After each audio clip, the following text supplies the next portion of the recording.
All right, guys, welcome back. Another quick video for you on my journey of stacking and collecting silver. I started a few videos ago as a beginner, and I am collecting my silver stack. A little bit of gold on the way as well. A couple pieces I received in the mail recently. I wanted to show them to you. It's just some fractional 1/10 ounce silver pieces, and one that I showed you before is a Walking Liberty from the US, a silver eagle, and then 1/10 ounce Lady Britannias from the UK, and just pretty cool items. One thing you'll notice, I'd mentioned in a couple of videos back about the silver eagle 1 ounce versus the other 1 ounce pieces like the Canadian maple or the Britannia that itself, and just like in the 1/10 ounce, you can see my Walking Liberty fits my capsule perfectly here, but my Britannias, there's a lot of room in there. So larger diameter on the eagle, smaller diameter on the Britannia. I don't know if it's been touched on before, but it'd be cool just to compare and contrast these two coins, because they're actually very similar in a way. I mean, in the US with the silver eagle, you have, Lady Liberty, who is well documented on the front. Lady Liberty, sort of the history in the US goes back to Europe in the Roman times, and you often see her image even in European history as well. And then on the Britannia side, you have, and some folks may actually not know who she is, but it is Lady Britannia. It is, I don't even know how to describe her, but I guess it would go back to Roman times as well. The protector, the feminine protector of the British Isles. But the coins are very similar in that, you know, you have the lady out, right arm outreached, and the skirt blowing in the wind. So two very similar coins. Of course, the Britannia has not been around as long as the silver eagle. So, of course, the silver eagles are much more popular. I do have, on top of everything else, a new piece to unbox for you, and I will rip it up now as you look at my 1/10 pieces. And I slowly cut this one off. This came from a coin dealer in New Brunswick in Canada. I know there's a city in the US in New Jersey, I believe, called New Brunswick as well. But this one came from the province of New Brunswick in Canada. Oh, it's really well packed. So bear with me. So different coin dealers will package them up different ways.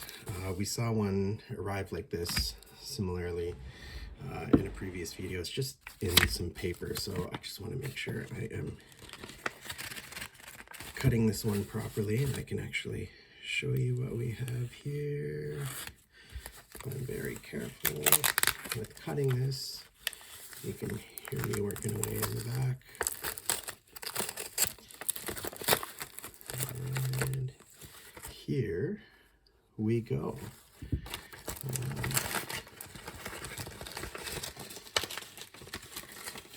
It's actually left me a note in here. Just to say thank you, and I will be in contact with him to let him know that I got his coin. So we are moving away from Europe. We are moving away from North America. We're moving away from Australia, which I have previously shown you guys, and we are moving into the continent of Africa. So there you go. A beautiful silver 1 ounce Krugerrand 2020. Get it in the right light for you there. This is my first African coin, and a lot of people would say, yes, I've continued my role of Commonwealth nations, but unlike Australia and Canada, where the Queen is actually the Queen of our country, so the Queen of Canada, the Queen of Australia, South Africa, if I understand correctly, actually left the British monarchy in the late 1960s. It was either the end of the 1960s or the early 1970s. They didn't. There's a mixed history of Britain in South Africa. It was basically colonized and recolonized by multiple different countries. The Portuguese were there, the Dutch were there, the Germans were there. And we don't have to go into the historical details of everything, but you will not see the Queen on the back of South African money. But you will see Mr. Paul Kruger, and a controversial figure himself. And just a bit of backstory about Mr. Kruger. He was actually a former president of I guess that you would call it the Free South African State. So he was what you would call an Afrikaan or an Afrikaner, and he was of, I believe, Dutch and German descent, and they sort of believed in the free state of South Africa, but it was a pro-white colony. We won't get too political here, but we sort of know how the ball starts rolling on this one.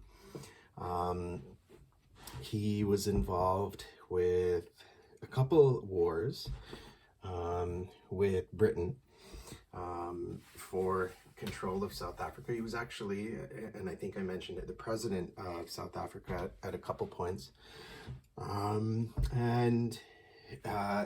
For Canadians like myself, Canada actually, being part of the British Empire, took part in the Boer War at the end of the 1800s. In the beginning, I think it ended around 1901, 1902. I could be totally wrong. I forget my dates on this one. But they ended up defeating, I guess, the Boer uprising or the Afrikaan uprising. So Mr. Kruger actually was exiled from South Africa, his native land. He was born in South Africa, but he was exiled essentially by the British, and he went back to Europe, where eventually he died, not on South African soil. And that's where we are today. And of course, the British left. You had a rise of, I guess, apartheid. And then in the 1990s, you saw the fall of apartheid and sort of the affirmative action movement in South Africa. And I was talking to a colleague just in the last few weeks about South Africa and the potential South Africa had, because they were rich in resources, but geographically it was so key for your European colonizers to control and dominate the world down by the Cape of Good Hope, and so much potential in that beautiful country. And believe it or not, I do believe South Africa has the lowest life expectancy of any country in the world. And I would have to look it up, but I believe it's something crazy for men, like 55 years old. And it's just politically, it hasn't been a good situation there, but I won't get into the politics. You can look it up. Today's about coins. This is a pretty awesome coin. Partially because, I mean, look at him. He's he's got a beard, but he doesn't, it's a neck beard. He's got no mustache and no chin beard. He's just got a neck beard. So a lot of people complain about Queen Elizabeth. Maybe rightfully so, maybe it's political. We've talked about it before, but I think I'd rather look at her than him.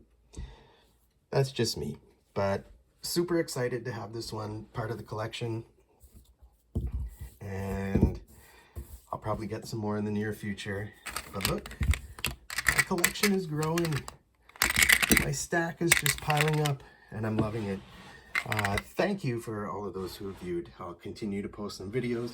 I got a few more pieces coming. I may have some surprises coming up.